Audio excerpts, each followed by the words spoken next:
Hello guys, welcome to 5th generation Nabishop and welcome to another unboxing and testing.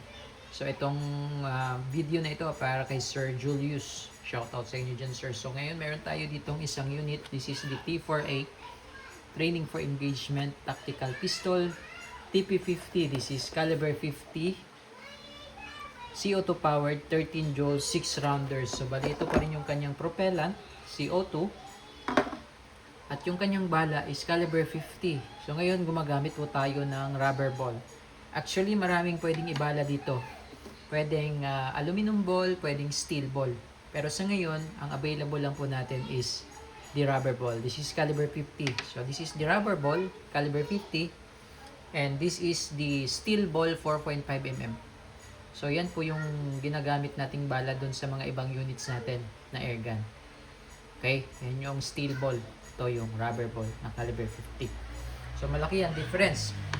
Ngayon, unboxing na natin. So ito yung merong quick pursing. Meron siyang indicator, pressure indicator. Tapos naka fiber optic sight na siya front and rear. Fixed front and rear sight. Naka serrations na rin, front and rear. Tapos meron siya internal magazine, 6 rounder capacity. Serial number 1794 last number. Yan. So may mga markings po yan. Ayan. So ito yung quick pursing. Ang function nito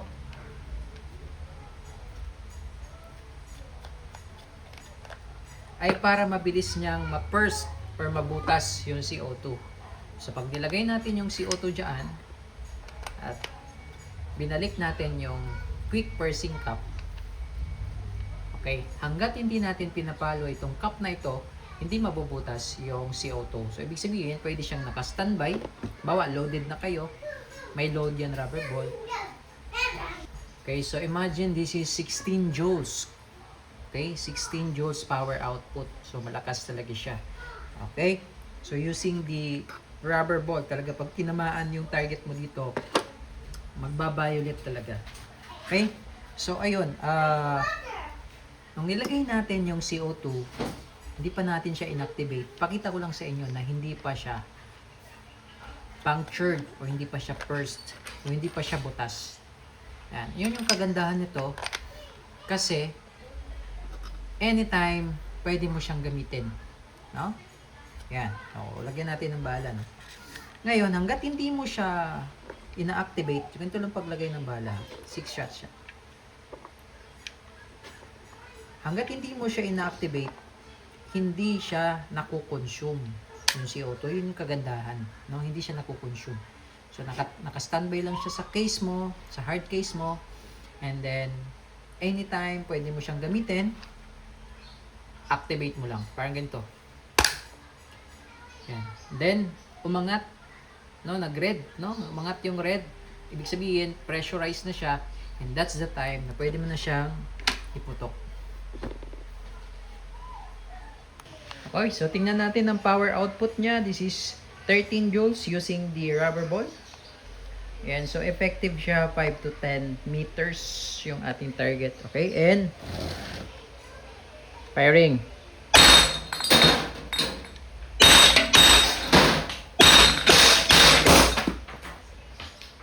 Okay. So, yung tunog nito malakas. Malakas talaga yung tunog. So, pansin nyo yung bote, hindi siya nabasag, no? Because it is rubber ball. So, may mga bote kasi na makakapal talaga. So, hindi siya kayang basagin. Dahil nga, rubber ball. Yung ano niya, yung kanyang rubber is hanggat di siya basag, pwede mo siyang i-reuse. Pwede mo siyang i-reuse. So, ngayon, reload tayo for another target. Okay, so ngayon, naglagay tayo ng another target, yung bote ng gin. Yung kaninang nilagay natin, medyo makunat, no? Pero pag sa mga steel ball units, yung mga Glock natin, basag talaga yan. Kasi nga, bulitas kasi yun. No? Bulitas, then versus dun sa bote, so basag talaga. So, tingnan natin, no? Kung mababasag niya ba tong gin. And firing. So nakita nyo naman, one shot lang basag na. So, 12 shots po yung capacity ng CO2. 12 shots. Ayan. So, naka 12 na tayo. And then, yung mga more rounds, pwede naman dry fire na lang.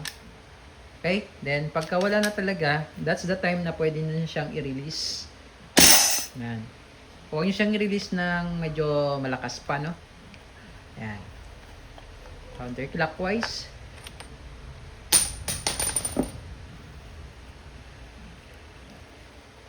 Okay. So, nakita nyo naman yung ating target. Talagang nadurog siya, di ba? Okay. Yung bote ng gin. Okay, TP50. Solid yan.